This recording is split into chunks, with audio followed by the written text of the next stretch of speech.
Scholars in the Middle Ages were committed to the use of logical argument in the pursuit of truth. Today, we're going to explore how they used logical argument in pursuit of the ultimate question, whether God exists. How did they use reason to demonstrate that? Join me today for the Catholic Church, Builder of Civilization.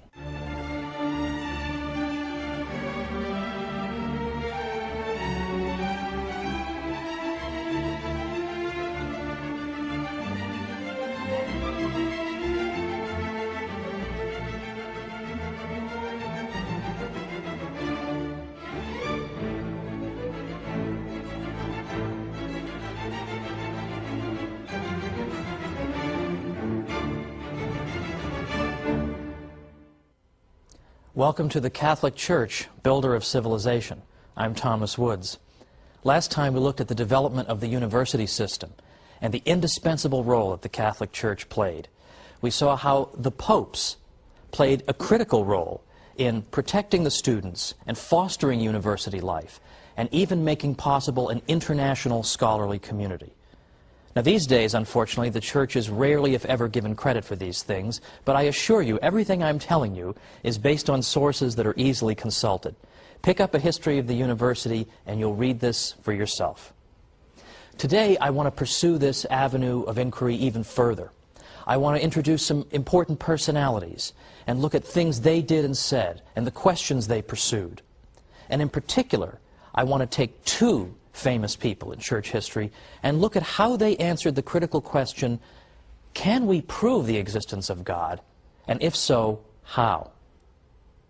Now that's very unfashionable today, because today, as I said at the beginning, we're being bombarded by arguments by, frankly, militant atheists who claim that it's irrational to believe in God, that of course a critical, scientific-minded thinker could never believe in God. Well, I hope to convince you otherwise today.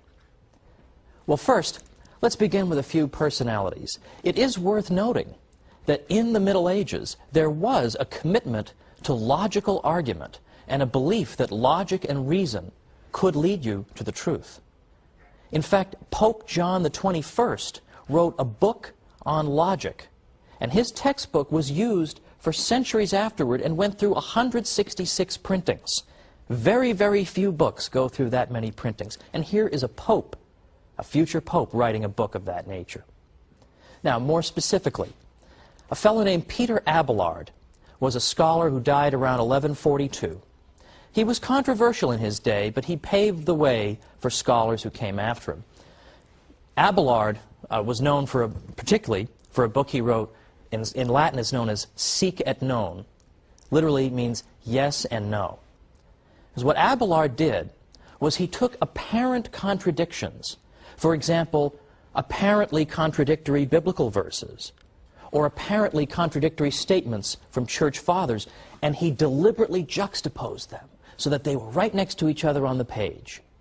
And there you were, face to face with an apparent contradiction. How would that contradiction be resolved? Well, the reason that Abelard's book was a bit scandalous for his time was that he didn't answer that question. He left the apparent contradictions just hanging there. And the reason he did this is he said, I'm a teacher for a living, and I'm not going to do my students' work for them. His students had the task of reconciling these apparent contradictions. So I always get a kick out of it when young students in college would come up to me and say, well, aren't there a lot of contradictions in the Bible? Ho, ho, ho. Well, Peter Abelard was talking about this in the 12th century and was using reason to try to resolve them, so I don't think I need some kid from Long Island to tell me this.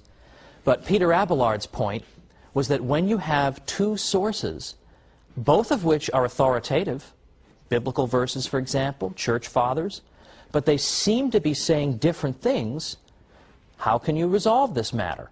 You can't resolve it by an appeal to authority, because here you have two authorities that are saying different things. So how do we resolve it? Through the use of reason. Because Peter Abelard was convinced that truth could not contradict itself, that these contradictions must be only apparent contradictions, and that once we get beneath the surface, we'll find that in fact the statements can be perfectly well reconciled. For instance, perhaps the two speakers or the two verses are speaking about the same issue under different aspects. Or perhaps one of the quotations is taken out of context. Whatever the explanation, Peter Abelard was certain that there was one. So here was a scholar who was absolutely prepared to take apparent intellectual difficulties in the faith and arbitrate them at the bar of human reason. Now that is pretty much exactly the opposite impression that I think people have about the Catholic Church, is it not? Then we have a fellow named Peter Lombard. He lived from about 1100 to 1160, who wrote a work of theology called the Sentences that became the most studied theological text, apart from the Bible, for the next several centuries. Now, Lombard, in his book, used authority to explain various aspects of the faith, but he did not hesitate also to appeal to human reason in order better to understand and explore the mysteries of our faith. Again, more or less the opposite of what we're told, isn't it? This, in a nutshell, is what we call scholasticism. In some ways, it's hard to define scholasticism in a way that every single scholastic would qualify as one. But I think it's safe to say that scholasticism initially began as a term simply to refer to professors who taught in universities. Now, right away, that would exclude St. Anselm, because he didn't teach in a university, but he was a scholastic, so it doesn't always work. But beyond that, the scholastics typically were interested in the use of reason in order to understand better and to defend the Catholic faith. They believed that there was no contradiction between reason and faith, and that if there appeared to be one, then we had simply misused our reason, we had not correctly argued the matter, or we simply understood some aspect of the faith. But the two could not contradict each other. They were two wings, in effect, that would soar toward the truth. I believe that's how Pope John Paul II put it in his encyclical Fides et Ratio in the late 1990s. That's exactly what St. Thomas Aquinas believed. So the scholastics are committed to this project of the use of reason in the pursuit of truth and in entertaining opposing views.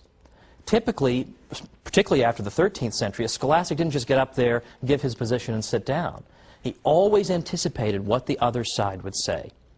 And as I said, St. Thomas Aquinas was so generous to his opponents that he would not only explain their position very persuasively, but he would sometimes think of arguments that his own opponents hadn't even thought of, and he would come up with those arguments and say, here, you can have these arguments, but I'm going to answer those too. That's typical of scholasticism. Well, let's look at a well-known early scholastic, a figure we've looked at briefly already, St. Anselm. He's a very early scholastic. He dies around 1109. St. Anselm was interested in this question: does God exist, and can we prove that God exists? Now, it's true, over the course of his career, St. Anselm asked and answered a great many questions. But this one, perhaps more than any other, established him as a philosopher, because even if people didn't accept his argument, from then on, people at least had to reckon with it one way or the other. You had to at least show why you didn't agree with him. St. Anselm, in effect, argued as follows. It's just a very few steps that he took to try to prove through reason alone that God exists. And his first claim is as follows, that regardless of whether you agree with me that God exists, we can certainly agree on a definition of God. God is the greatest conceivable being. God is that than which nothing greater can be conceived. That was how he put it. So there's our first statement. God's the greatest conceivable being. Our second statement is the greatest conceivable being has to be absolutely perfect, has to be perfect in every way, has to possess every possible perfection. I don't think that's particularly controversial. That follows from the first statement. Now, the third statement goes like this. It's more perfect if you exist both in reality and in the mind than if you exist only in the mind. Now, that might sound a little tricky, so I'll give you a good example. Suppose you're thinking in your mind about a hot fudge sundae, but it doesn't exist in reality. There is no hot fudge sundae in the room. It's only in your mind. I think we would all agree that that hot fudge sundae is not as perfect that hot fudge sundae is not as perfect as a hot fudge sundae that is both in your mind and right on the table in front of you. it has a perfection by existing in the world that the imaginary Sunday does not have. Well, what does this have to do with God? Well, what St. Anselm is saying is, suppose God exists only in our minds. He's just a figment of our imagination, like the non-existent hot fudge sundae. Well, then that being is not as perfect as a being who existed both in our minds and also in reality. Now, his next step, in effect, is, therefore God exists. Now, it might seem like he's maybe skipping a few steps here. How does he get there? Well, his point is, if we've said that God's the greatest conceivable being, he has every possible perfection, and one perfection is to exist in reality, the greatest conceivable being would have to have that perfection. He would have to exist in reality, or he wouldn't be the greatest conceivable being if he were only in your mind. But we already agreed that he is. Therefore, God exists. Now, in effect, what St. Anselm is saying is that the existence of God is implied in the very definition of God. Once we unpack that definition, what do we find? We find that his existence is immediately implied. In the same way that if we really understand what the number 9 is, then what follows from the definition of 9 is that its square root has to be 3. Once we've fully understood the concept of 9, we understand its square root is 3. Well, likewise, once we fully understand the definition of God, we then see that part of his nature is to exist. He has to exist. Now, if you're thinking to yourself, well, I'm not so sure that one works, that seems a little bit slippery, I will point out that most philosophers have in fact rejected St. Anselm's proof. In fact, St. Thomas Aquinas rejected St. Anselm's proof, as a matter of fact. But there's always been, in the Western philosophical tradition, a minority tradition that has accepted Anselm's proof. And, in fact, very recently, a dear friend of mine, Bill Mara, who died in 1998, he taught philosophy at Fordham for decades. And he absolutely believed that Anselm's proof works. But whether you believe it or not, for our purposes, is not so important. What I simply want to show you is that Anselm and other Catholics were committed to the pursuit of truth through human reason. There is nothing scriptural in that argument from St. Anselm. He wanted to show that the human mind could solve this problem. Well, after the break, we're going to see how St. Thomas Aquinas solved this problem, and I think much more persuasively. So join me after the break.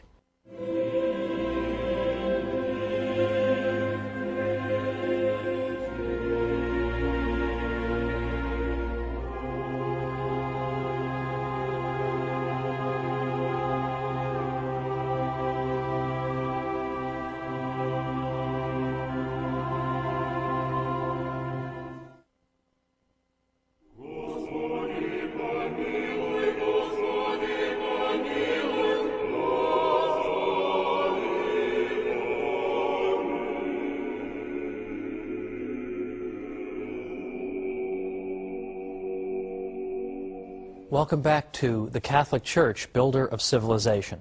I'm Thomas Woods. Before the break, we just finished looking at St. Anselm's proof for the existence of God.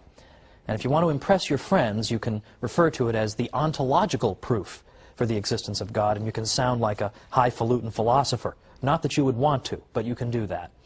Now, as I said, St. Anselm's proof was rejected by a great many philosophers. Now I'd like to consider one that was offered by St. Thomas Aquinas.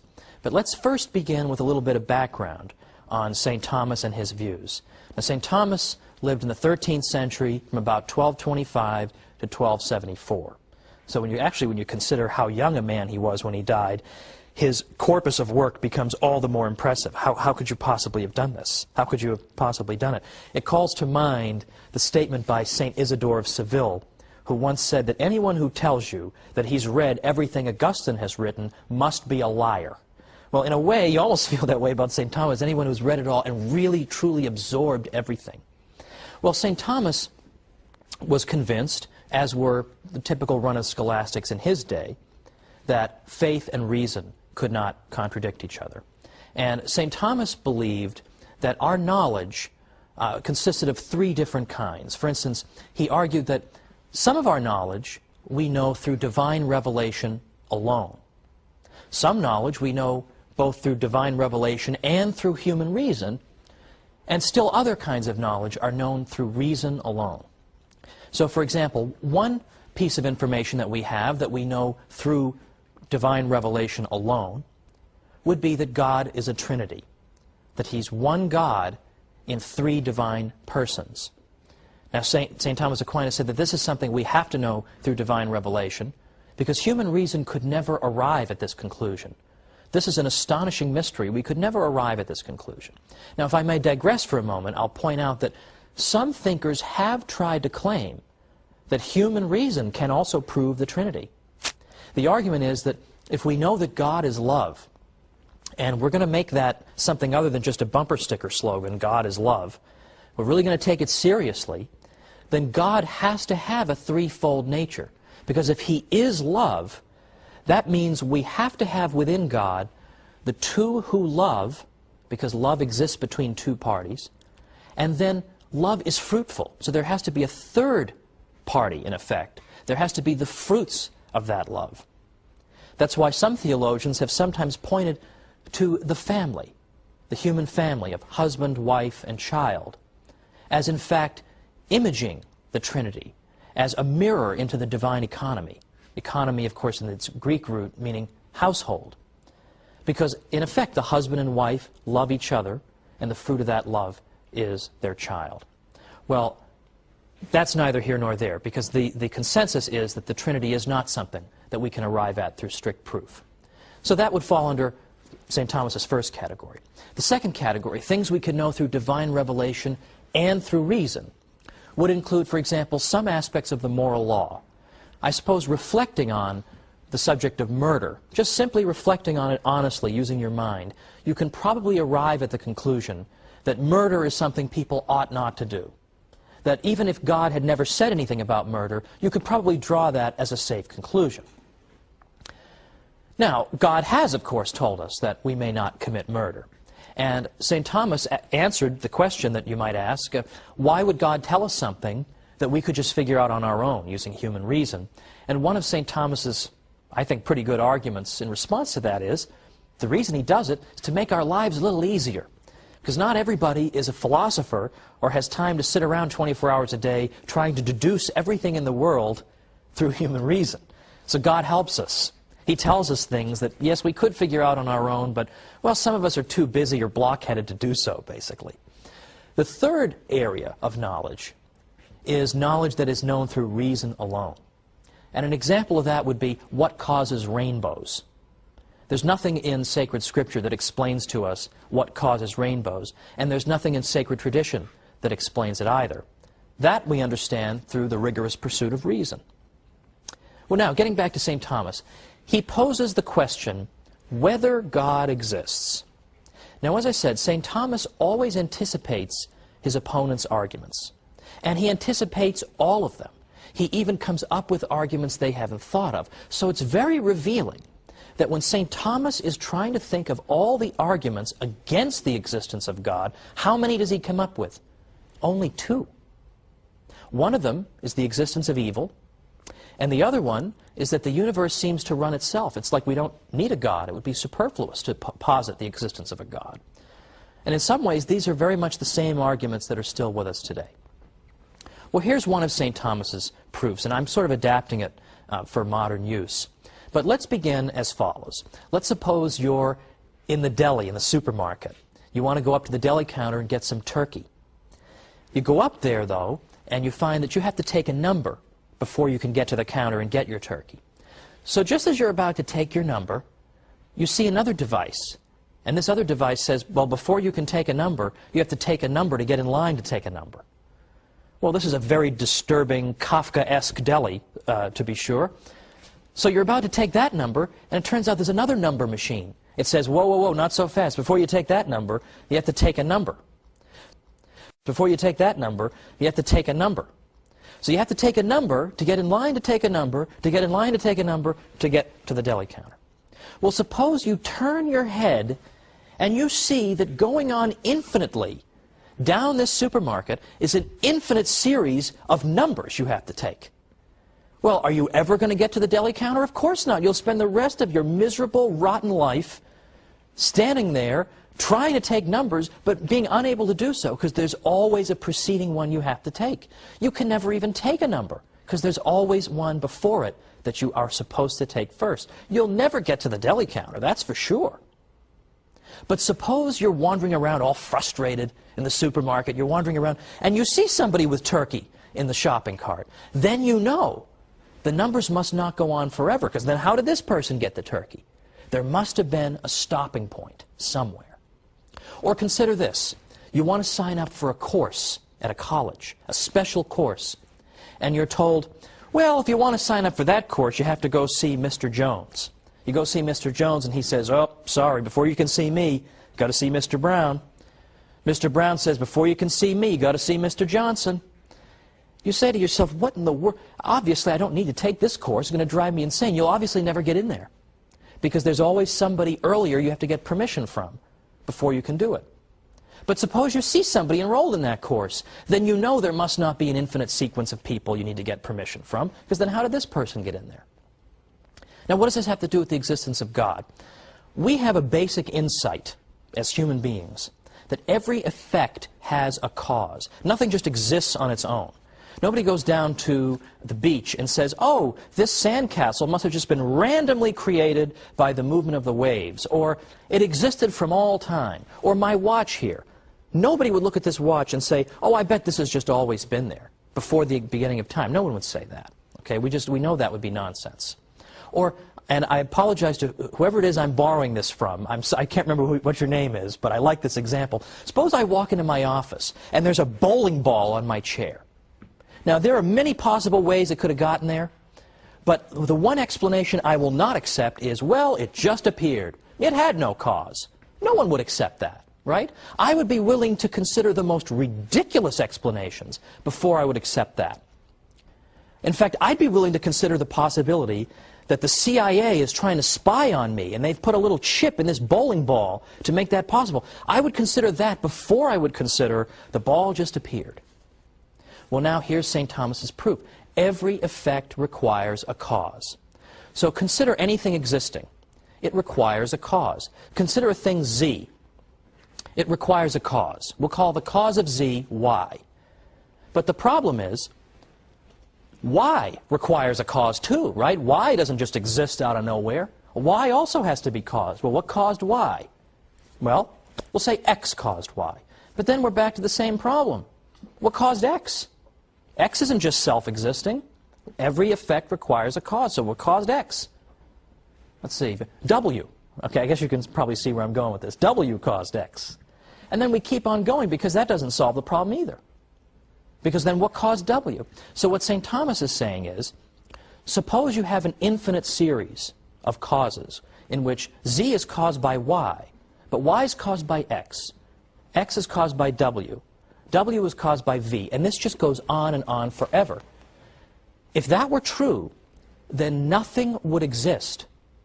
Nothing would exist because before anything could exist, it would be awaiting a cause for its existence. But that cause doesn't yet exist because it requires a cause. And that cause doesn't yet exist because it's awaiting a cause. If everything is always awaiting a previously existing cause, the sequence of causes could never get started. It would be like waiting to try to get turkey at that hideous deli. It just goes on forever. You can never get it started. You can never get that number to get started. It just goes on forever. You'd never get any turkey. And in this case, nothing would exist in the world. But look around you. Things do exist. Okay? Things do exist. The TV you're watching this on exists. All these things do exist. So the series of causes cannot logically go on forever. There must be a stopping point. There must be something that exists entirely outside the causal sequence that gets this relationship going, that begins to cause the next thing, which causes the next thing, which brings all the things we see into existence. And St. Thomas says, this cause must be God. Now, some people will say, well, then what caused God? Well, that actually shows a complete misunderstanding of the argument. The point is simply that it is logically necessary, it's unavoidably necessary, that something must exist outside this causal sequence in order to get it going. Now, I don't think that's a dumb guy argument, right? I find that an overwhelmingly persuasive argument. And I used to explain it to my students when I taught history in New York and I taught Western Civ. I used to do this. It's a legitimate historical point. And it makes you think. Now, you don't reason yourself, typically, into believing in God. But there are a lot of people today, I think, who think that believing in God is just stupid and irrational. Proofs like this can help to break down those barriers for people like that. This is what the universities made possible, this type of rigorous intellectual environment. Pope Innocent IV, a 13th century pope, described the universities as rivers of science which water and make fertile the soil of the universal church. Pope Alexander IV called them lanterns shining in the house of God. But it's not all scholars who built Western civilization. It was people who prayed and did scholarly work, but also did physical labor. And I'm talking now about the monks, who will be the subject of our next program. The monks are probably the most versatile people who ever lived. They prayed, they were agriculturists, they were metallurgists, they were scientists, they were physicians, they provided charity, they provided inns for people. They did more than any other group of people in any culture I've ever been familiar with, and they played an essential role in building Western civilization. So join me next time as we talk about the monks on the Catholic Church, builder of civilization. See you then.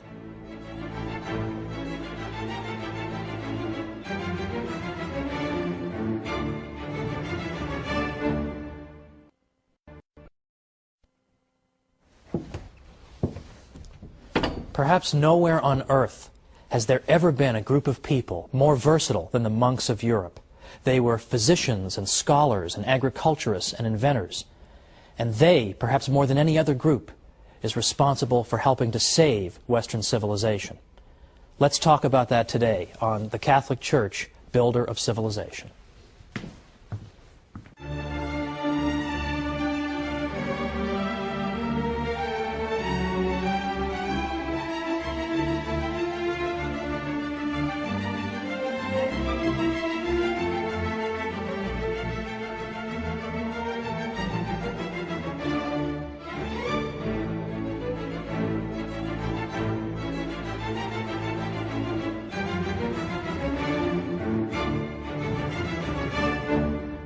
Welcome once again to the Catholic Church, builder of civilization. I'm Thomas Woods. Today it's the monks who helped to save Western civilization. Now there's a small publishing industry out there of books called How So-and-so Saved Civilization. This group saved it, and that group saved it. The monks deserve this title, ladies and gentlemen, the monks. Even the Irish, who are sometimes credited with saving civilization, did so in large part because of their monks. Who were these people, after all? They were monks. Well, I don't want to assume any prior knowledge. Who are the monks? What are they doing? And how did they save Western civilization? We already see in the 3rd century a tradition whereby women religious, we would call them, began to live together and share the same spiritual and prayer life and dedicated themselves to the care of the poor and the sick. So it's very easy to see in that the tradition of convents and the life of the nun. Also in the 3rd century we see a tradition among men to be hermits. The hermits were people who forsook everything, who pursued absolute solitude in order better to commune with God and to hear Him and to pray to Him. St. Anthony of the Desert in the mid-3rd century was a classic example of this. He lived to be over 100 years old, and he went out into the deserts of Egypt. The hermits typically lived completely alone. They would gather on Sundays to worship God, but otherwise they kept to themselves. And they tended small vegetable gardens to support themselves, or they made baskets, but otherwise theirs was a life of extreme solitude. Now, in a certain sense, this is all well and good, and the Church has never altogether repudiated the tradition of hermit life. In fact, she's had a pope who was a hermit in the 1290s, Pope Celestine V. But right away, there were critics of the hermit's life, because the hermit, who lived apart from anyone who could provide him spiritual guidance, sometimes engaged in spiritual practices that were, well, rather questionable. Some of them engaged in, shall we say, penances that were exaggerated, or some of them would go out of their way to wait until food rotted before they would eat it. And this type of thing would go on, and a good many Catholics began to argue that this is not a healthy thing. This is not what God intends. This is not what Christ is calling you to. For example, in the Christian East, St. Basil the Great repeatedly said that the life of the hermit is not the Christian one, ideally, because what we should be doing is living among our fellow human beings, ideally. That would be the best solution. The monks should live in solitude, but in a sense a kind of communal solitude, with other monks, with other people who have in effect retreated from the world.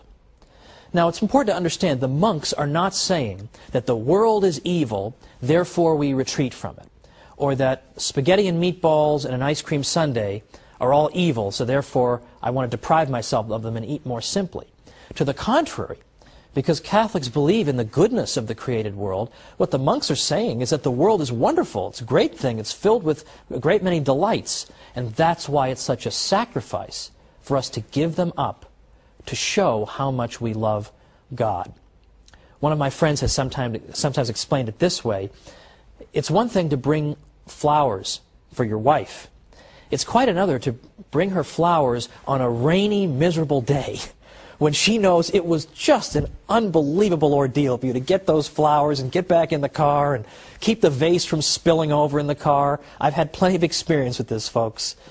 This is exactly why the monks made sacrifices, to show how much they loved God. In the West, it was a man named Saint Benedict who argued that we need to have monks who live in a single place, and they live together, and they have the same spiritual regimen, and they live under the authority of an abbot. St. Benedict composed something called the Rule of St. Benedict, which was in effect an outline for how a monastery should be run. He wrote this around 529, and with the passage of time, this became the model for organizing monasteries. A monastery, of course, is where the monks live. And St. Benedict argued that the monks should live penitential lives, it's true, but not lives that are so penitential that it would disrupt their spiritual lives. We don't want that. We want them to live at the material level of about the average Italian peasant. That would be acceptable. They should get adequate sleep. They shouldn't do too much physical labor. They should be moderate in all things. Physical labor and prayer and study, and nothing out of moderation. The monasteries in Ireland were quite another story. There, the model, in effect, was working 14 hours a day, doing back-breaking labor, and then coming in and praying all the psalms. And this, it seemed to St. Benedict, was just too much, that you couldn't live a healthy spiritual life if you were being that rigorous with your physical body. Now, it should be mentioned, by the way, that the Irish monasteries attracted people from all over. They couldn't house them all, so they must have been doing something right. But this was St. Benedict's model. It was flexible, and it seemed to understand human nature very well. And it turns out that St. Benedict and his monks played an essential role in saving Western civilization at a critical moment and building up important parts of it. And yet, I will never forget, in my days as a professor in New York, after telling my class all about the monks and all the things they had done, I actually had a student say to me, "That's very interesting. Are there any monks today?" Well, that's just depressing, right? That she didn't even know there were still monks today. And so of course I told her, not only are there monks, I've got 1,000,000 friends who are monks. I realize that's perhaps somewhat unusual, but I have a great many friends who are monks. And let me tell you something, living in Manhattan as I did while I was getting my doctorate, you find that just about anything can go on in Manhattan. Nobody cares. Nobody's looking at you. You can have a weird haircut. Nobody cares. You could be on fire. Nobody cares. But I had a friend of mine who was on his way to becoming a monk. He hadn't taken his vows yet, and he came and visited me in his habit. And we went out for nachos at a local place. And I'll tell you, people will look away at anything, but if you're having nachos with a monk, they cannot take their eyes off it, apparently. This is just a bizarre sight, even for Manhattan. So, unfortunately, the monks don't have the high profile they once did, but they deserve our respect. Because, after all, what did the monks accomplish? Well, for one thing, apart from just copying texts, which we all know they did that laboriously, but they also did a lot of physical labor. For example, they cleared and reclaimed all kinds of land in Western Europe. Because what often happened is that people wanted to donate land to the monks as a good work. That's wonderful. Look at what I'm doing for the monks. But people would typically give the monks really crummy land. They want to help them, but they don't want to help them that much. So the monks often found themselves having to deal with land nobody really wanted. And a lot of times it was swampland. In those days, I mean, obviously a swamp has no value. It's just a source of pestilence. The monks would dike and drain the swamp and make it into fertile land. And a great many experts on the history of agriculture in Western Europe have said, for example, we owe the agricultural restoration of a great part of Europe to the monks. Another one said, wherever they came, they converted the wilderness into a cultivated country. They pursued the breeding of cattle and agriculture, labored with their own hands, drained morasses and cleared away forests. By them, Germany was rendered a fruitful country. And finally, every Benedictine monastery was an agricultural college for the whole region in which it was located. The monks introduced crops and industries and production methods that people hadn't known before. And they weren't afraid to work with their hands at a time when manual labor was looked down upon and despised. The monks were inspired to engage in physical labor because they knew, for one thing, that when you engage in hard physical labor, this can be a great form of penance and an opportunity for the mortification of the flesh. So sure, they were thrilled to work with the swamp that nobody else wanted to do. So at a time when you were despised for doing physical labor, the monks, in effect, made it something honorable. At a time when agriculture was collapsing, the monks' labor helped to bring it back. The monks were involved in rearing cattle and horses, brewing beer, raising bees and fruit. And all over Europe, they introduced essential aspects of local economies. For example, in Sweden, it was the corn trade that owed its existence to the monks. In Parma, cheese making. In Ireland, salmon fisheries. And in a great many places, the finest vineyards. The monks were also intensely practical in that they stored up the waters from springs in order so that they could distribute them if a drought ever struck. In Lombardy, the peasants learned irrigation from the monks. The monks have also been credited with being the first to work toward improving breeds of cattle instead of just leaving the process to chance. So there's agricultural labor from the monks at a critical time in European history. With the Roman Empire collapsed, the monks show up and do all this critical work. Beyond that, the monks pioneered in machinery and mechanization. The ancient world of Greece and Rome was not particularly heavily mechanized, but Europe of the Middle Ages changed all that. Particularly the Cistercians, which are a reform-minded group of monks from the late 11th century, they built water-powered factories at hundreds of their 742 monasteries around by the 12th century. They used water power for all kinds of purposes, for crushing wheat and fulling cloth and tanning. Far more mechanized were they than anything that had ever been seen in Europe up to that time. They were also great metallurgists. They used the slag from their furnaces as fertilizer. So they were constantly thinking of practical things they could do for the life of Europe. And they instructed Europeans as to how they themselves could do these things.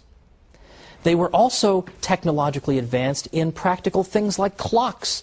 The first clock we have any record of was built by the future Pope Sylvester II in 996, but much more sophisticated clocks were built in the 14th century. But it's not just clocks, and it's not just agriculture. It's charity and education and inventiveness. All these things we're going to look at as soon as we come back from the break. So join me after the break, and let's talk more about these monks.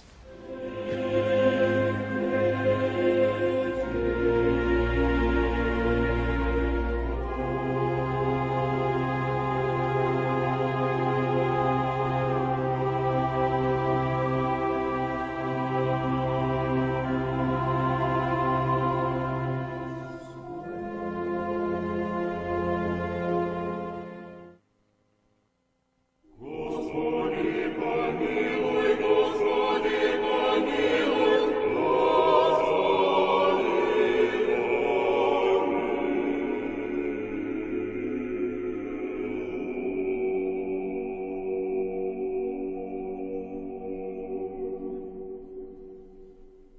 Welcome back to the Catholic Church, Builder of Civilization. I'm Thomas Woods, and we're talking about the monks today and their unsung heroism in helping to build and even save Western civilization at critical moments. Let me give you a little quotation from a French scholar writing about the achievements of the monks, because this sums it up in terms of their practical contributions. He writes, in effect, whether it be the mining of salt, lead, iron, alum, or gypsum, or metallurgy, or quarrying marble, running cutler's shops and glassworks, or forging metal plates, also known as firebacks, there was no activity at all in which the monks did not display creativity and a fertile spirit of research. Utilizing their labor force, they instructed and trained it to perfection. Monastic know-how would spread throughout Europe. In fact, even today, we're still only beginning to appreciate fully the extent of monastic technological cleverness. In the late 1990s, an archaeometallurgist at the University of Bradford named Jerry MacDonald found evidence in North Yorkshire, England, of a degree of technological sophistication that pointed ahead to the great machines of the 18th century Industrial Revolution. He found that the monks had built a furnace to extract iron from ore. Now, in the 16th century, which is when the period that MacDonald is looking at, 16th century England, the typical one of these furnaces in the 16th century had not advanced very far over its ancient counterpart. It was very inefficient. The slag, or it's another word for the byproduct of these primitive furnaces, had a very substantial concentration of iron in it, because they couldn't get to high enough temperatures to get all the iron out of the ore. So the leftover still had a lot of iron in it. But MacDonald found that when he was investigating, that in fact the monks in England had in fact built a furnace where the slag was low in iron content. They were somehow able to get to high enough temperatures to get more and more of the iron out of it, very similar to a modern blast furnace today. So MacDonald says the monks were on the verge of building dedicated furnaces for the large-scale production of cast iron. This is the key ingredient, perhaps, that ushered in the industrial age. And he says that the furnace that he investigated in England was a prototype of such a furnace. Now, what ended up happening to that? Why didn't they develop all these big furnaces? Why do we just see this one prototype? Well, remember, this is the 16th century in England. What's King Henry VIII up to? Well, he's closing down monasteries and confiscating their property so as to reward his well-connected friends. And so Henry VIII helped to destroy this outstanding example of creativity on the part of the monks. Thank you very much, Henry VIII. We'll have time to talk about you in a future episode. But we also now have charitable work. Now, charitable work we're going to spend a whole episode on, but I want to at least pause and say something about the monks' specific contributions to charity. The rule of St. Benedict called for the monastery to dispense alms and hospitality to whatever extent its means permitted. Specifically, it instructed monasteries that all guests who come shall be received as though they were Christ. Now, the monasteries served as free inns where foreign travelers and pilgrims and the poor could find a safe resting place.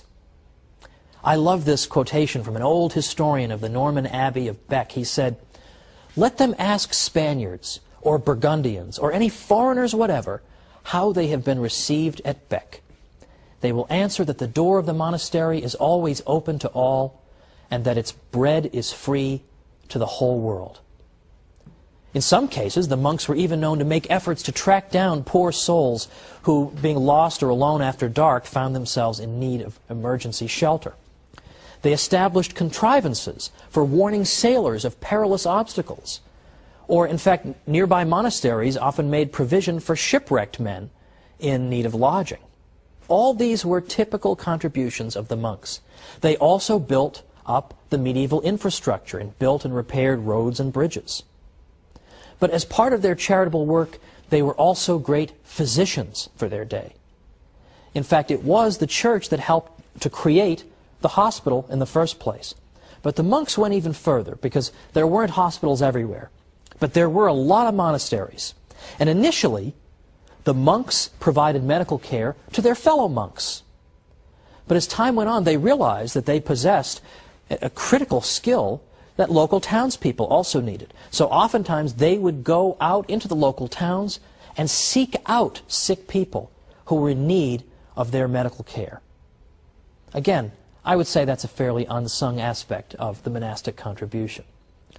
But in addition to being great physicians and agriculturists and inventors, they were also great educators. St. John Chrysostom tells us that it was already in his day, around the 4th century, it was already customary for people in Antioch to send their sons to be educated by the monks. St. Boniface established a school in every monastery he founded in Germany. In England, St. Augustine, and here we're talking not about St. Augustine of Hippo, but St. Augustine of Canterbury, St. Augustine and his monks set up schools wherever they went. St. Patrick is given credit for encouraging Irish scholarship. And of course, the Irish monasteries developed into very important centers of learning, and they dispensed instruction to monks and laymen alike. Now, sometimes it's been said that the monks did engage in some education, but they were really only educating their fellow monks. Well, that's, as we've seen, not entirely true. There are plenty of cases we have on record of the monks providing education to people in the local area. But let us say that that accusation is true. Let's even grant it for the sake of argument. Let's say that the monastery's contribution had simply been to teach other monks how to read and write. That's all it was. Well, even if that had been their only contribution, that would have been no small accomplishment. Because consider what happened in the Greek Dark Ages. Now, people have typically forgotten about this, but it's very important. From about 1100 to 800 BC, we had something called the Greek Dark Ages. And what happened here was that the Mycenaean Greeks had some kind of terrible disaster befall them. The nature of that disaster is still debated. But something terrible happened to these people. And when the smoke had cleared, for the next 300 years, we find that, in effect, the ancient Greeks, the Mycenaean Greeks, had lost literacy. They had lost the ability to read and write. Now you wonder, how could you lose the ability to read and write? How could you forget that? Well, partly it happened because people were scattered following whatever disaster it was that befell them. And they had to think solely of their own survival. And learning how to read and write was not exactly critical when you just needed food and sustenance. Secondly, it's been speculated that maybe whatever disaster struck the Mycenaean Greeks struck in particular the educated classes, so that those who would have remembered literacy were in fact wiped out. Well, whatever the explanation, the fact is they lost literacy at a time of general civilizational collapse. Well, let's remember that the monks were functioning and carrying out all these wonderful tasks I've described at a time in Western European history that was very similar. There was general collapse. There was political disorder. There was an abandonment of education by and large. There was an abandonment of urban life. That was the environment in which the monks functioned. And so even if all they had done was to keep literacy alive, well, that's very important, because that means they prevented a repeat of the Greek Dark Ages when literacy was lost. Thanks to the monasteries, literacy was not lost, but Western Europe managed to hang on to it. That's no small contribution, is it? In fact, the contributions of the monks have been so great that even scholars who are inclined to be unsympathetic to them have conceded it. And I've always tried to go out of my way when I've written about Catholic history to cite not only non-Catholics, but anti-Catholics when possible, so that people won't come back and say that I'm just picking and choosing among my sources. When people who don't even like the Catholic Church are saying, okay, the monks did a lot, that says something. So, for example, one unsympathetic scholar said, the monks not only established the schools and were the schoolmasters in them, but also laid the foundations for the universities. They were the thinkers and philosophers of the day and shaped the political and religious thought. To them, both collectively and individually, was due the continuity of thought and civilization of the ancient world with the later Middle Ages and with the modern period. That's no small compliment.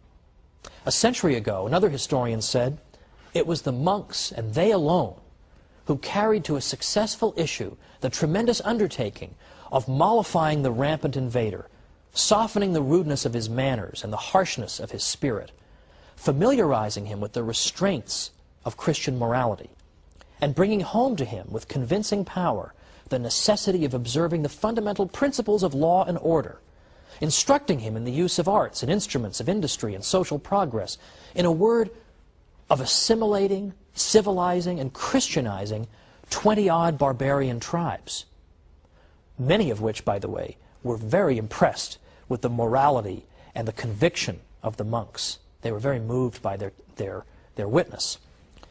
A Protestant historian says, "Had it not been for the monks and monasteries, the barbarian deluge might have swept away utterly the traces of Roman civilization. The monk was the pioneer of civilization and Christianity in England, Germany, Poland, Bohemia, Sweden, Denmark.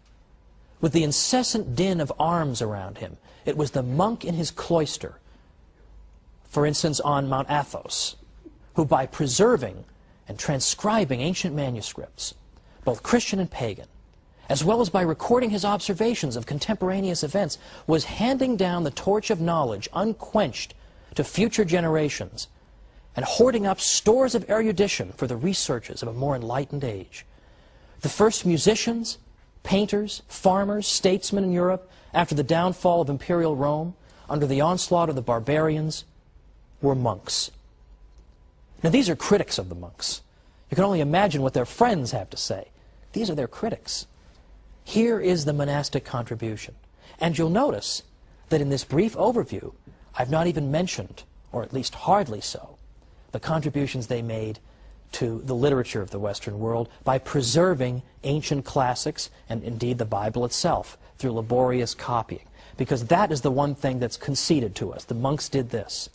But what I want to show you is they did so much else in so many areas, one can hardly even believe it. Now today we touched briefly on the subject of charity, because we saw the monks as great dispensers of charity. Guests are to be treated as if they were Christ himself. Well, that is a small part of the story of Catholic charity, which will occupy us next time. Catholic charity is one of these areas in which people will concede the Catholic Church has done wonderful things. But what I want to suggest to you is that even we Catholics don't realize just how great Catholic charity is. It's a far more extraordinary story than even we believe. So join me next time on the Catholic Church, Builder of Civilization. See you then.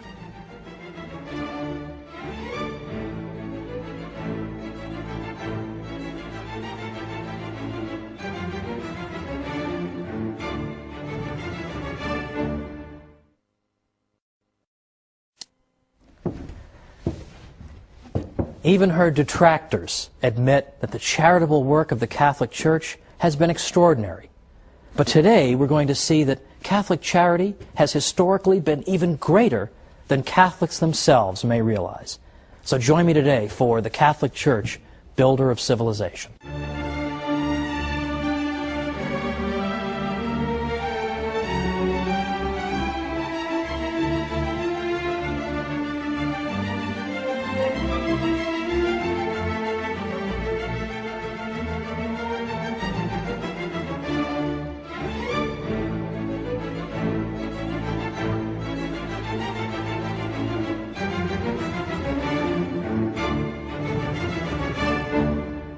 Welcome to the Catholic Church, Builder of Civilization. I'm Thomas Woods. Today we're talking about Catholic charity. Now we all think we know all about Catholic charity, and indeed we do know a great deal about it. Even her opponents admit that the Catholic Church has done more charitable work than you can possibly believe. But Catholic charity is in fact even greater than people realize. And today we're going to explore why. For instance, it's the quality of the charity as well as the quantity. It's not simply that the Catholic Church did a lot of good work for people. That we'll look at in a moment. But it's the spirit that animated that charity as well. So, for instance, the Catholic Church taught that you should help somebody not because you expect a reward, or you're going to keep hectoring this person forever that you owe me something, remember I helped you 3.5 years ago, or you don't do it so that you can show the world what a great person you are. You do it because it pleases God, because you respect a fellow human being as being made in the image and likeness of God, and that you know that charitable work pleases Him. This is why you do it. You do it out of a love for God and your fellow man, not because you expect any kind of reciprocity. Beyond that, we have even the counsel from the church that you should even help your own enemies. What, are you crazy? In the ancient world, they would have thought that was crazy. In ancient Greece and Rome, that would have been considered absurd. And indeed, in the ancient world, a lot of the giving was self-interested. It was not given out of the pure desire simply to help a fellow human being. So the quality, the kind of charitable work, the spirit that animated it, was very different in the Catholic world than it had been in the world that preceded the Church. But we should not at the same time disparage the question of quantity, because here too the Church excelled. Because for the first time you had institutionalized care for the sick and widows and orphans and the poor. Now again, there had been generosity shown in the ancient world, no one would deny that, but nowhere near the level that we see under the Catholic Church. Now remember my rule, I want to cite anti-Catholics whenever I can to show that what I'm saying really is true, because even an opponent of the Church admits it. Well, I'm fond of citing a historian from the 19th century named W.E.H. Lecky, because he was known to be an opponent of the Catholic Church, and yet, when he wrote about this subject, and he spanned the historical record, he concluded that there is no question that neither in practice nor in theory, neither in the institutions that were founded, nor in the place that was assigned to it in the scale of duties, did charity in antiquity occupy a position at all comparable to that which it has obtained by Christianity. So it's both the quality and the quantity of the Catholic charitable work that distinguishes it and makes it so historically interesting and compelling. Now, one objection can be raised to what I've said so far. There was an ancient school of philosophical thought called Stoicism. And the Stoics did indeed seem to be people who called for doing good deeds out of a sense of duty and without any expectation of reciprocity. The Stoics, in effect, believed that the wise man was a man who had no emotional connection to the world, who was such a master of his own person that he was utterly unperturbed by outside events, no matter how tragic. Well, it was in that spirit, that very, in a sense, empty kind of spirit of merely discharging your duty, that the Stoics engaged in charitable work. Yes, they taught that the wise man knows that he is a citizen of the world and all men are, in effect, to be cared for, but they are to be cared for without lending any emotional attachment to the relationship. So, for example, Seneca, who was a Stoic, said, "The sage will console those who weep, but without weeping with them. He will succor the shipwrecked, give hospitality to the proscribed, and alms to the poor, restore the son to the mother's tears, save the captive from the arena, and even bury the criminal. But in all, his mind and his countenance will be alike untroubled. He will feel no pity. He will do good, for he is born to assist his fellows, to labor for the welfare of mankind, and to offer each one his part. His countenance and his soul will betray no emotion as he looks upon the withered legs, the tattered rags, the bent and emaciated frame of the beggar. But he will help those who are worthy, and like the gods, his leaning will be toward the wretched. But it is only diseased eyes that grow moist in beholding tears in other eyes." Well, that was the spirit of the charity of the Stoics. So they themselves were to be unperturbed by outside events, by the misfortunes of those whom they helped. And so naturally they were perhaps not as eager to go out looking for evil because they, in effect, tried to ignore the existence of evil. They did not make the kind of emotional connection that we see, for example, in a Mother Teresa. Mother Teresa, these people were not. In fact, we have example after example of Stoics being given bad news. For instance, "Sir, your child has just perished." And we hear the Stoic reply so flippantly, saying things like, "Well, had to go sometime." Who on earth would say that when losing a child? But that was how the Stoic demonstrated his complete mastery of the outside world. "I'm unperturbed by this. Nothing can affect me. I do not let my emotions get the better of me." Now, getting back to the Catholic Church, where does this spirit of Catholic charity come from? Well, it comes from her founder. It comes from the teaching of Christ himself, who of course said to us, "A new commandment I give unto you, that you love one another as I have loved you, that you also love one another. By this shall all men know that you are my disciples, if you have love one for another." St. Paul went to an even greater extreme to some people when he specifically noted that you should show charity even toward your enemies. Now, Christ instructed that of us as well. But St. Paul was cited repeatedly on this front, and his letters were cited repeatedly by early church fathers to encourage people to follow the counsel of St. Paul, and in fact to do good even for their enemies.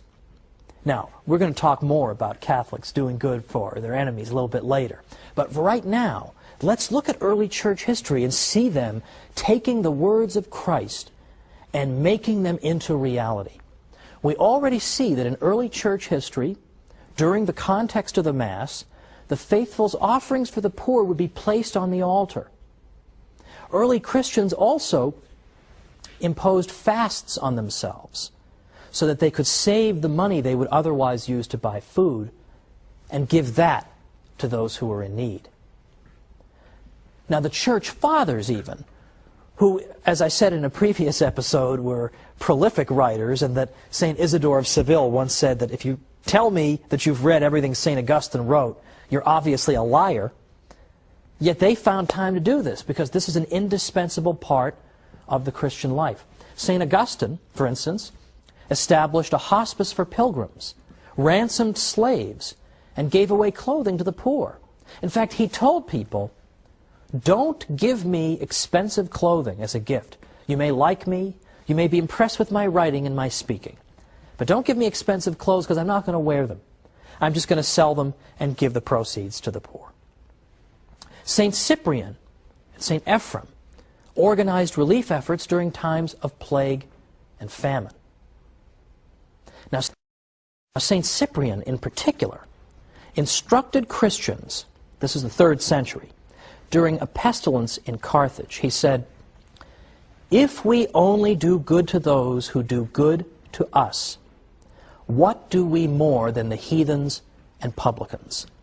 If we are the children of God, who makes his sun to shine upon good and bad, and sends rain on the just and the unjust, let us prove it by our acts, by blessing those who curse us, and doing good to those who persecute us." Now, there was a fellow named Pachomius in the Roman army in the early 4th century who was very impressed that at a time when famine and disease struck the army, who came out and helped them? Who came out and lent their undiscriminating assistance? It was those who believed in Christ. And here they were helping some of the very people who had persecuted them in the past. This amazed Pachomius. He wondered what kind of religious tradition could it be that could inspire this kind of disinterested benevolence, in which you would indiscriminately do good, even to those who had done evil to you. He couldn't believe these people. So what do you think happened? He began investigating the faith. What is this all about? And before long, he himself was a convert. This is, in large part, how a great many Catholics have converted non-Catholics. It's not always by debating them into the church or bashing them over the head into the church, although, by the way, that's how I came in. people bashed me over the head over and over and said, "It's the one true church. What's the matter with you, you Lutheran?" And it made me think, and I came in. But other people have been brought into the church because Catholics have just niced them to death. They're just so nice to them all the time, they just can't take it anymore. "Okay, I will look into this. How can you people be so good to me?" And that's what brings them in. That's what brought in Pachomius. This is the great witness of Catholic charity. Now, as I say, it's always fun to see what anti-Catholics have to say. And there are many of them. But even anti-Catholics have admitted, as we'll see after the break, famous anti-Catholics have admitted that they don't know how to account for what the Catholic Church has done. They look at Mother Teresa, they don't know how to explain this without using a supernatural explanation. Well, let's go ahead and come on back after the break, and we're going to see some of the Church's most outspoken opponents and what they've had to say about Catholic charity. So come right back.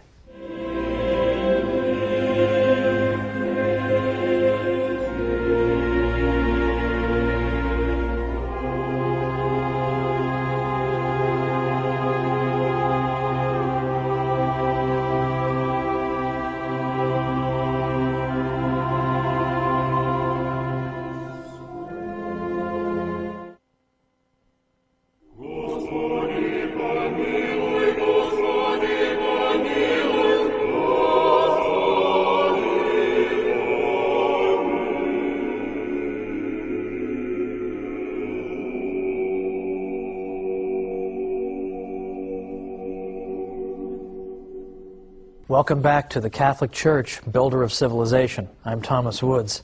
Today we're talking about the extraordinary story of Catholic charity and arguing that in fact it's been far greater than even the Church's greatest friends, I think, have sometimes appreciated.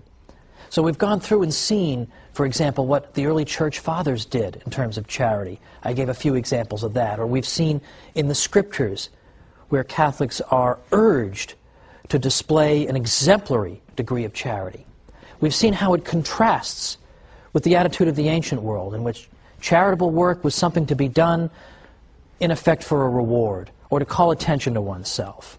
And even when you do have the example of a school of thought like the Stoics, that does seem to say you should do good without expecting a reward, they do it out of such an emotionless sense of duty that we almost would view it as dehumanizing today. And that's not what the Catholic Church calls for at all. Well, just before the break, I was pointing out that a great many of the Church's best-known opponents over the years have conceded this point about Catholic charity. So I'd like to make good on that promise and go through a few of them, because this is quite astonishing, what we hear. Voltaire was perhaps the most anti-Catholic French intellectual of the 18th century, and that is saying something. And yet even Voltaire had to admit that he could not get over the extraordinary sacrifice that women religious made in order to work in hospitals. These nuns and their good work were extraordinary to him. And so Voltaire actually said, "Perhaps there is nothing greater on earth than the sacrifice of youth and beauty, often of high birth, made by the gentle sex in order to work in hospitals for the relief of human misery, the sight of which is so revolting to our delicacy." And he said, "Peoples separated from the Roman religion have imitated only imperfectly so generous a charity." Well, of course, ours is the Roman religion that he names. Now that is quite extraordinary, isn't it? That even Voltaire, who despised Catholicism, had to say, I have to hand it to them, I don't know how to account for this. Another example I sometimes cite is Julian the Apostate. Julian the Apostate was a 4th century Roman emperor from about the 360s, and Julian was anti-Christian through and through. He despised the toleration that had been extended to Christianity in the Edict of Milan in 313 by the Emperor Constantine. And in fact, Julian wanted to bring back ancient paganism and wipe out the Christian presence. And so, what did he try to do? He tried to revive a pagan priesthood and pagan ceremonies and all the trappings of an ancient pagan religion and give that the support of the state. And one thing Julian kept coming back to was that people kept being attracted to the Christian religion because the priests in that religion were so good and kind and generous, and the faithful in that religion were so good and kind and generous. And it drives Julian crazy. He says repeatedly, these people are so nice, why are my pagan priests not that nice? Why are you pagans not so nice? Because the Christians are coming in and they're snatching up people left and right by their good example. Why can't we come anywhere near imitating them? Well, there's an interesting compliment, isn't it? Okay, I mean, Julian has no particular interest in complimenting people who have the faith, and yet here he is forced to do it because you're showing us up as pagans. Now, my personal favorite in this list is Martin Luther, because I myself am a former Lutheran. That is a whole other story for a whole other program. However, I know a little something about Luther. I've read an awful lot of what Luther wrote. And Luther himself admitted that he couldn't quite get a handle on Catholic charity either.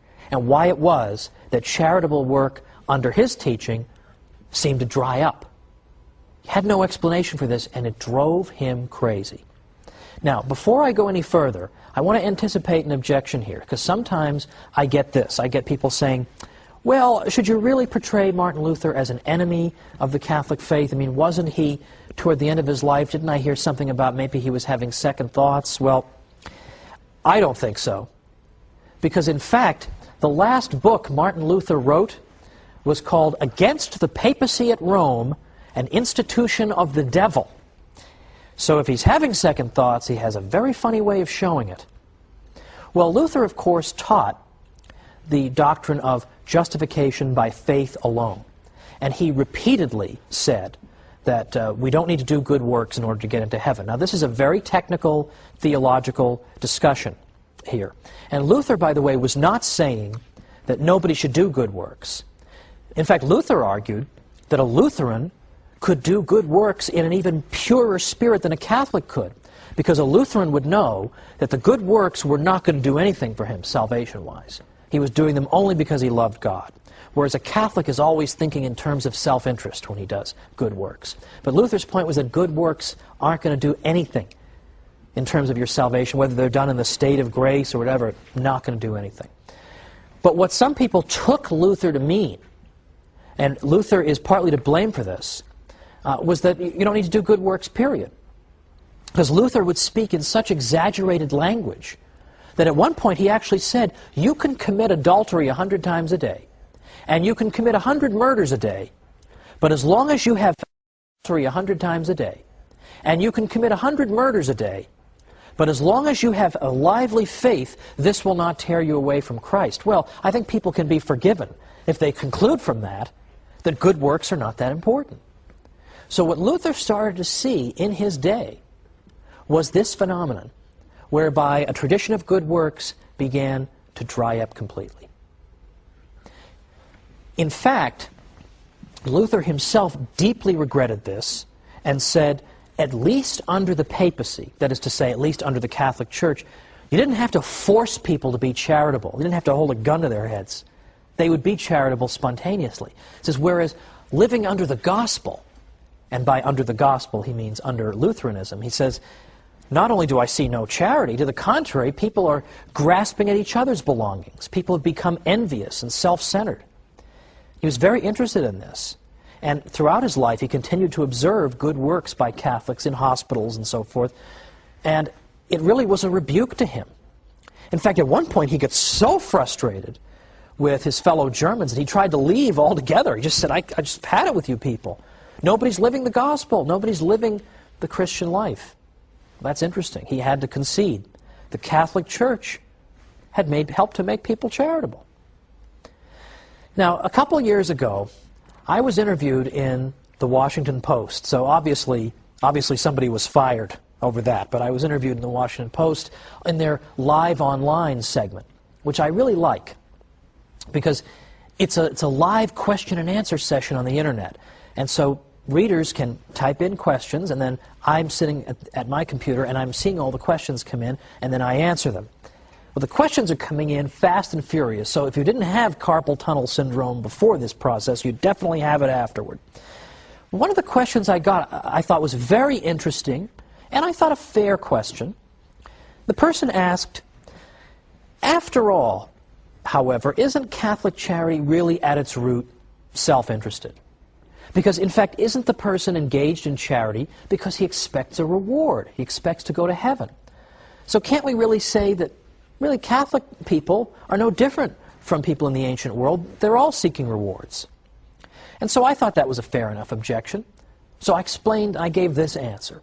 And I hope this is a good enough answer. If you don't think it's a good enough answer, write to me and I'll give a better answer the next time. But I gave an answer that was twofold. I said, first of all, the Catholic Church recommends to us in effect tells us there are three different levels of sanctity when it comes to doing good. Some people do good simply because they're afraid of going to hell, and that's the only motivation that will reach those people. Now, that's considered to be sort of good enough, but it's certainly not the ideal. At the next level, people do good because, as the questioner suggests, they seek heaven. And now, I personally see nothing wrong with that. But even that is not the ultimate level that the Church recommends to us. The Church says there is a top level. There's a level at which people do good solely because they love God and they want to please God. And that's why they're doing their good works. Not for any expectation or hope of reward, but because they want to please the God they love. And I said to the questioner, this is what the Church is calling us to, is precisely this level of benevolence at which we're not thinking about ourselves. We're thinking only about God and only about doing good for its own sake. But then secondly, I said, consider Mother Teresa's missionaries of charity, because they're such an excellent example. I said, consider them.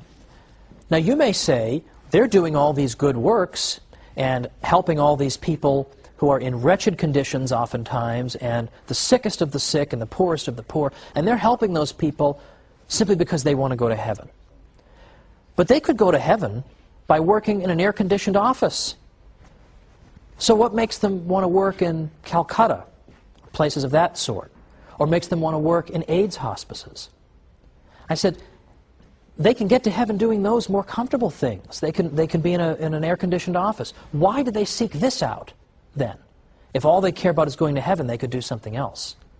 And moreover, look into their eyes. Look into the eyes of one of those missionaries of charity nuns in one of these AIDS hospices, in which she's looking at patients who oftentimes during their lives have been alienated from the church and sometimes even hostile.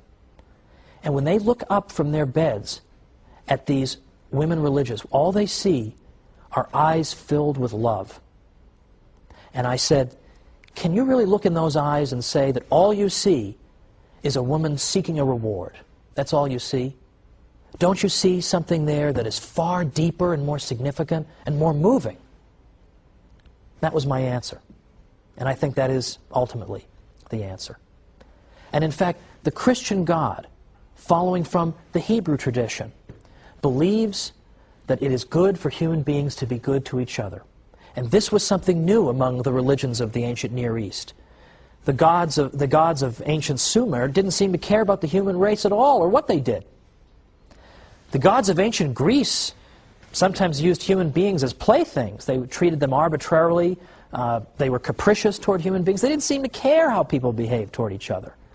If you wanted to satisfy some of those gods that I've mentioned, you could do so only through various kinds of ritual sacrifice and then just hope for the best. But our God is pleased not only by the sacrifice of the Mass, but is also pleased by good behavior. He cares about how we treat each other. This was something new under the sun. He doesn't want only ceremony, as important as that is, but he cares that we should be good. We should be good to each other, and that's one of the things that pleases him. And it should not come as a surprise that a God who teaches this is going to give a brand new morality to his people. So next time we're going to see how Western standards of morality have been shaped by the Church. So join me for the Catholic Church, Builder of Civilization, and I'll see you then.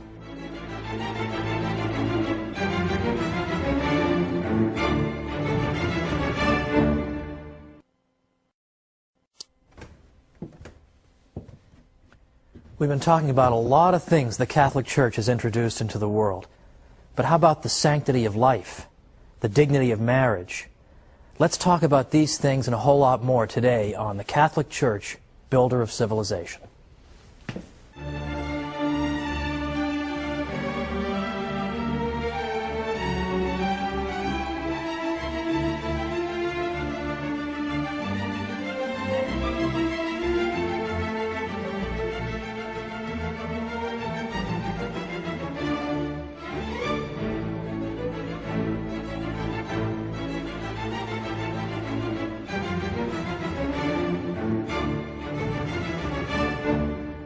Welcome to the Catholic Church, Builder of Civilization. I'm Thomas Woods. Last time we talked about Catholic charity and how important and impressive it is.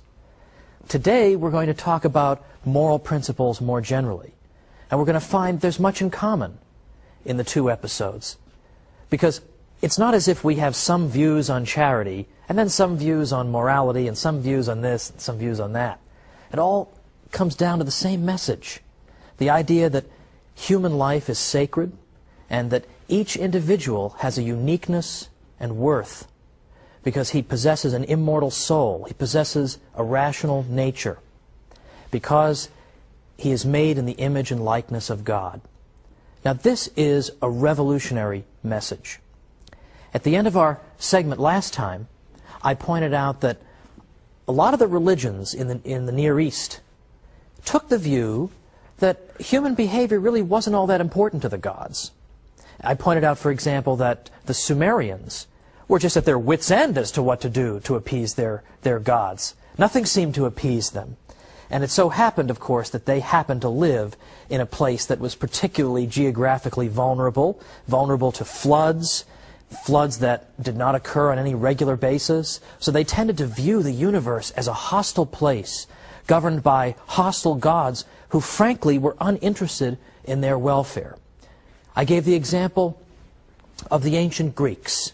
The ancient Greeks had gods who treated them arbitrarily and capriciously, weren't particularly keen on teaching them morality and good behavior. This seemed quite beside the point. The ancient Greek gods were often completely self-absorbed and narcissistic, nothing at all like the God of our own tradition. Well, it's no surprise, therefore, that in the Christian tradition, we believe that there are certain ways we should behave and that God wants us to do these things, that God cares about us. God actually cares how we treat each other. In these other religions, we see an emphasis on appeasing God through engaging in various kinds of ritual sacrifice.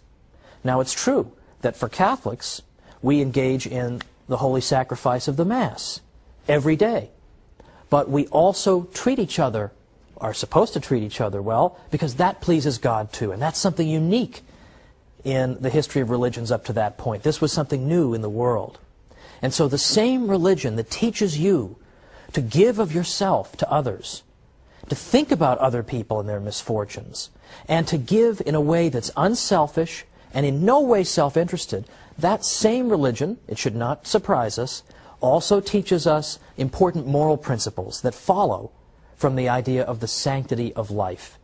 It's a single stream of thought. Now, how can we see these principles in practice? Look at the early church. What types of things do we see going on in the early church? What are the causes that people are taking up in their society? Well, of course, the early church gets its start during the period of the Roman Empire. And what do we see going on there? Well, among other things, we see the practice of infanticide taking place, literal infanticide. It isn't simply that the church went after abortion, which of course it did, but we see even a much worse situation. We have actual infants simply being left to die, and typically because they were the wrong sex. So you had many healthy female children simply exposed and abandoned. And we see the effects of this, by the way, because in the Roman Empire, men outnumbered women by 30%. There's that doctrine in play. But the Catholic Church moved to abolish that practice. But what we also note is that in the ancient world, there is no comparable teaching to what we see in the Catholic Church about the uniqueness of human life and its absolute sanctity. Now, it's true that the ancients did say that man had a dignity that surpassed that of other creatures, but they came nowhere near the Catholic belief in the sanctity of human life. We do not see that in the ancient world, even though we admire and respect the ancient world. Many of the early Christians looked with profound respect at the ancient world. They pointed to people like Plato and Aristotle as having anticipated some of the most sublime teachings of Christ himself, but at the same time they understood that there was much that was in fact to be deplored in the ancient world. For example, Plato, one of the most noble philosophers you can imagine in the ancient world, deeply admired by St. Augustine and others. On one occasion, Plato said that a man who is too sick to work should be left to die. It's impossible to imagine that in the Catholic Church. Now, what else is going on in ancient Rome, particularly? We see gladiatorial contests. That is to say, people are going and watching their fellow human beings try to kill each other, and this is a form of entertainment. Well, obviously, this is an unspeakable offense against the dignity of human life. And it trivializes human life, that someone's death would be something that we would want to be entertained by. So, in fact, it was the Christian emperors who helped to abolish these gladiatorial contests, and that has been called one of the greatest moral victories in history. But it's not just that. It isn't just that we see examples of barbarism in the ancient world. Barbarism, by the way, that we're seeing, of course, coming up once again in our own time. We're also finding that there's a difference between the way the ancient Romans and Greeks treated the interaction of men and women and the ideal that we have for that. The ancient Greeks were utterly contemptuous of women, whereas in the Catholic faith, we see, in fact, a profound respect for women. And I realize this is the opposite of what people say. Supposedly, the Catholic Church is anti-woman, and it's pro-man, and it's patriarchal, and all the rest of it. But for heaven's sake, let's think about it. Where else in the ancient world, or even going up into the Middle Ages, where in the world could you see women who were able to run their own institutions? They ran their own convents and schools and orphanages and so on and on. Where do you see that other than in the Catholic Church? We have a legion of female saints. We have tremendous devotion to the Blessed Mother. We have all these aspects of the faith that are pro-woman, and there are still others as well. And this is why in the early church it so happens that the Catholic religion was accused of being a woman's religion because so many women belonged to it. So much for the idea that the church is an opponent of women. It was called a women's religion. Now we see also an emphasis in the church on the dignity of marriage, that intimate relations between men and women were to be confined to the marital bond, such that even Edward Gibbon, some of you may know Edward Gibbon, was the historian in the 18th century who blamed the fall of Rome on the Christian religion. So he was not inclined to be sympathetic, but even he had to admit that in fact the Christians have helped to restore dignity to the marital bond. Likewise, the church taught what we might call the equalization of adultery. That is to say, it's not simply something to be deplored when a wife cheats on her husband, but it is equally to be deplored when a husband cheats on his wife. And Edward Westermarck, who was an expert in the history of Western marriage, has said that in fact it was the Christian religion that finally equalized adultery. So we have an emphasis on the equality when it comes to adultery, an emphasis on the sanctity of the marital bond. We have women in, to use a modern phrase, leadership roles. And in fact, incidentally, by equalizing adultery, in effect, the church is saying that men can't just get up and leave their wives, and leave them with nothing. So these things, in fact, attracted women. But it's more than even this. What else do we see with the Catholic Church's emphasis on the dignity of human life? Well, we see a campaign against even the practice of suicide, dignity of human life. Well, we see a campaign against even the practice of suicide. Now this may seem strange. Isn't everyone opposed to suicide? Not so, actually. Ancient Greeks like Aristotle were against suicide. But others in the ancient world, in fact, believe it or not, had supported suicide. You'll recall from an earlier episode we talked about the Stoics. The Stoics were a school of thought that argued that the ideal human being should be so much the master of himself that he should be utterly unperturbed by outside events.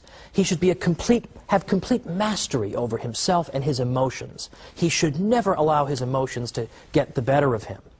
Well, the Stoics argued that in fact suicide was in some ways even an admirable way to depart this world, because there, more than in any other case, the ideal man was showing that he was utterly unperturbed by the world, so much so that he, at the moment of his choosing, would decide when he would depart that world. How else can you see an even better example of the idea of the Stoic values in practice? I am so above other events in the world that I can even depart this world when I choose. That is my mastery over the world. That type of narcissism, in fact, informed the Stoics' views on suicide. And of course the Church had to say, this is not only nonsense, but dangerous nonsense. That life is something valuable, and we aren't simply to cast it aside on a whim when we think it's a good idea. In fact, a number of Catholics pointed out that Christ obviously disapproved of suicide. At no point did he say to his followers, listen, if the persecution ever gets too bad, you can just commit suicide. We can't even imagine those words being uttered. But there is the Catholic Church's emphasis on the sanctity of life. It is not to be disposed of even by ourselves, much less by some distant government or by some gladiator in a contest in the arena. Now, even beyond this, we have yet another topic that touches on the sanctity of life, and that's the subject of the waging of war. Because it was the Church who, before any other institution, introduced the idea that there actually could be limits on what is permitted in war, on the reasons you can go to war, and the spirit in which war can be waged. There was nothing that corresponded to that in the ancient world because they did not have the same spirit of respect for the sanctity and dignity of life. So this moral issue pressed specifically on Catholics. When we come back from the break, we'll talk more about the just war tradition.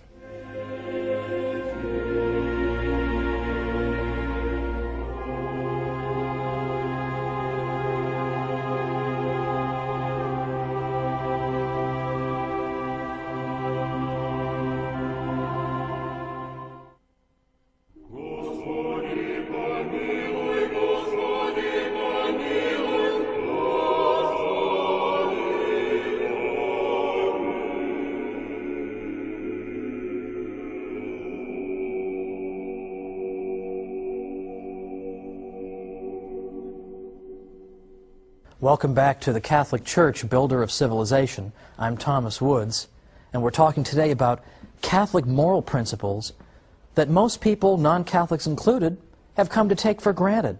In fact, so much so, they hardly even look for their source.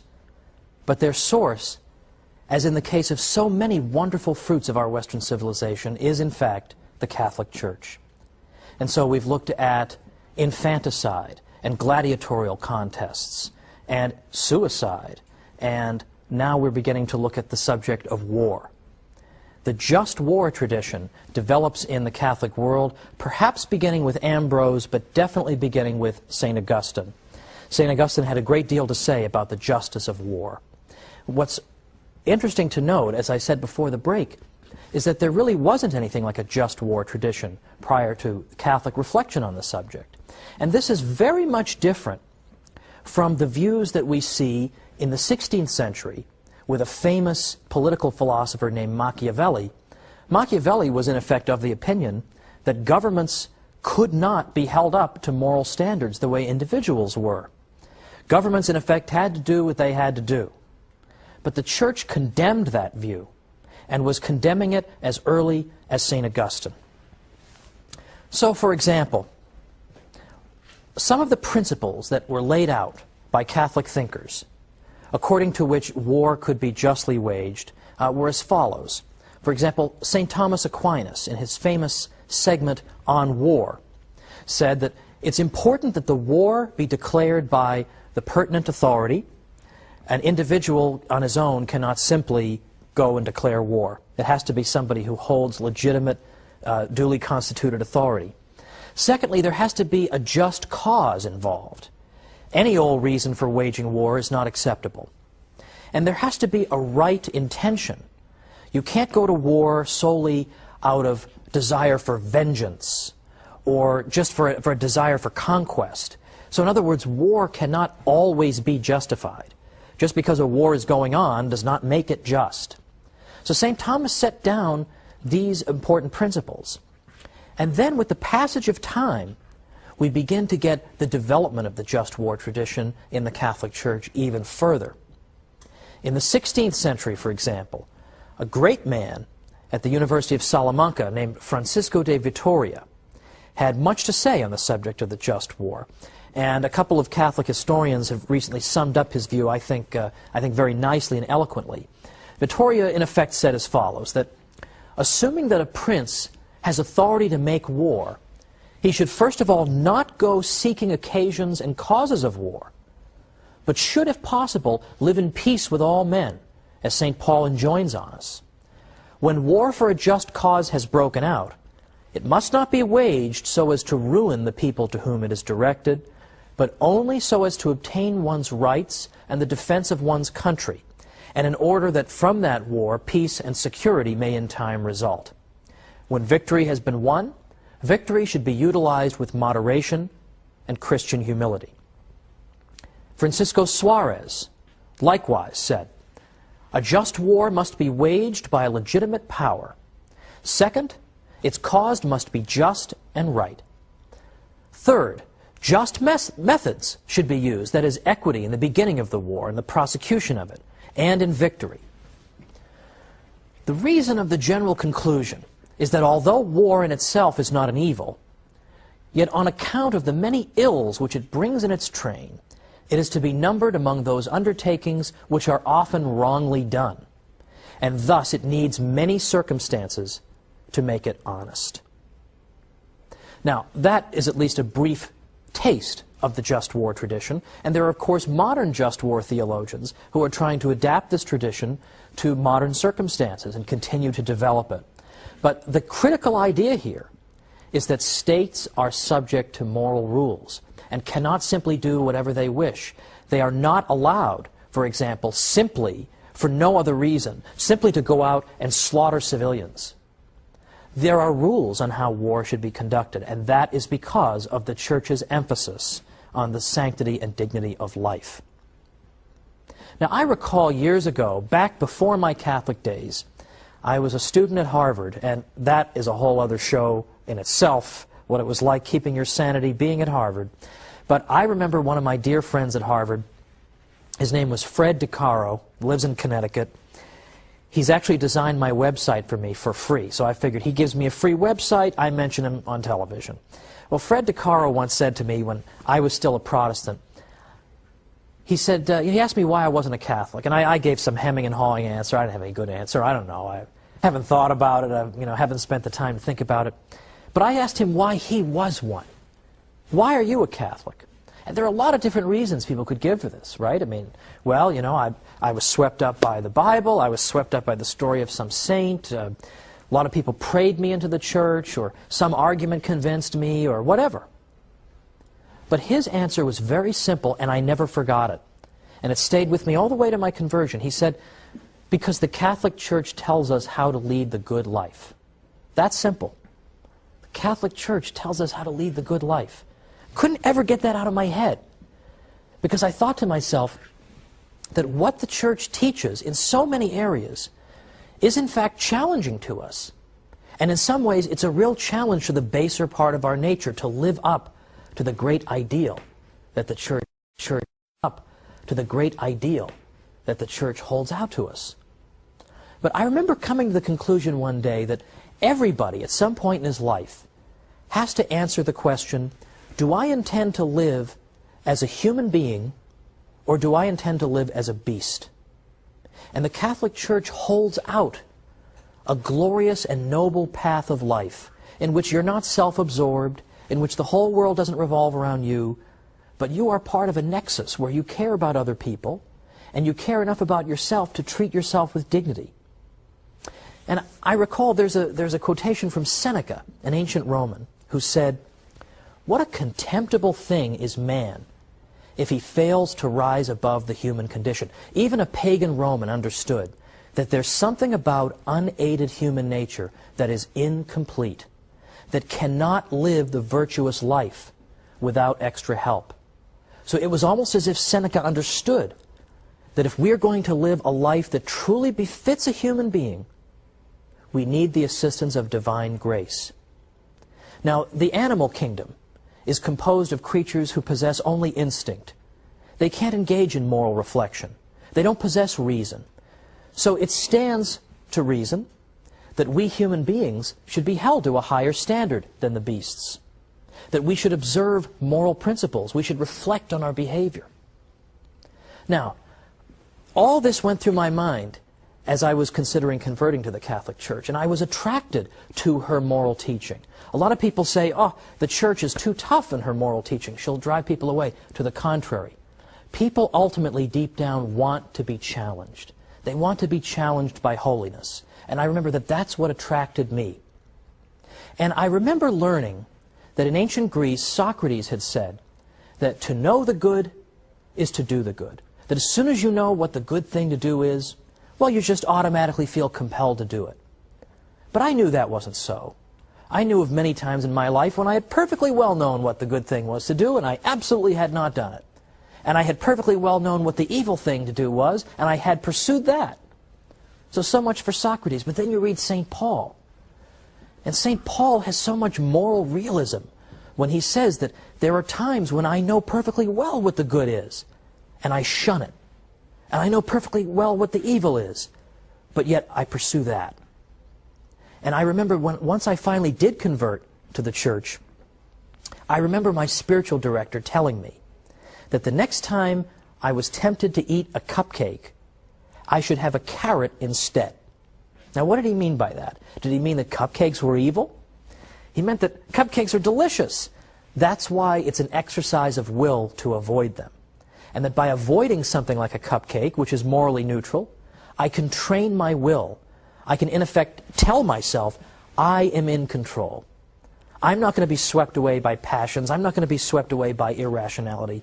I can train myself because by avoiding cupcakes and eating carrots, I train my will to be able to say no. So that when the moment of temptation comes and I really am faced with a choice between good and evil, I will have a will that is trained to face it and come out victorious. Now, what a beautiful message this is, that as a human being you have such a dignity that there is a special kind of life that God wants you to live that is appropriate for you as a human being. And I was recently at DePaul University. They had an event called Catholic Week. I won't get into Catholic Week at a Catholic university. What about the other 51 weeks? That's another matter. But when I was at DePaul, a reporter for the student paper asked me, how would you sum up your talk? Give me one sentence. Well, I couldn't give her one sentence. Gave her two or three. But I said, here's what I would say to the students at DePaul. I would say that the Catholic Church is the most beautiful institution on earth. And if you want to live a good life, if you want to live a life that befits a human being, the Catholic Church has much to say to you. And that's a message I think a lot of young people who are totally adrift could stand to hear. Of course, I feel old anytime I start talking about young people, but such is life. Now, let me conclude with this. The Catholic Church consistently emphasizes the dignity and value of human life and tells us that we are to live in constant awareness of our created nature in the image and likeness of God, that we are not to live as beasts, that we're not just to do whatever brings us pleasure, then we might as well be a cow. You're not a cow, you're a human being. Christ didn't die for cows, He died for you. And He died in part so you could live a good life, so that we may be worthy to join with God in heaven. What an astonishing statement. It's particularly beautiful that the Eastern Fathers talked about deification, that in effect, as we live the life of the sacraments, we become like God. Now there is some real dignity. There is the idea that human beings aren't just random assemblages of cells, but they are worth something. They matter. And here's something you can finally tell to teenagers, that you don't have to live this crummy life that MTV is holding out for you. What in the world is there to compare between MTV and the Catholic Church? 2,000 years of heroism and holiness. And they think so little of young people they're going to hold out the MTV alternative? Forget it. Ditch it. Don't live as beasts. Live as human beings. That's what the Church has to tell us all. Now there's another way that the Church has emphasized the dignity and rights of the individual, and that is with the very idea of rights. And that's what we're going to pick up next time. Where does this idea that I have a right to life and a right not to be robbed or expropriated, that comes also from the Catholic Church. So join me next time for the Catholic Church, Builder of Civilization. See you then.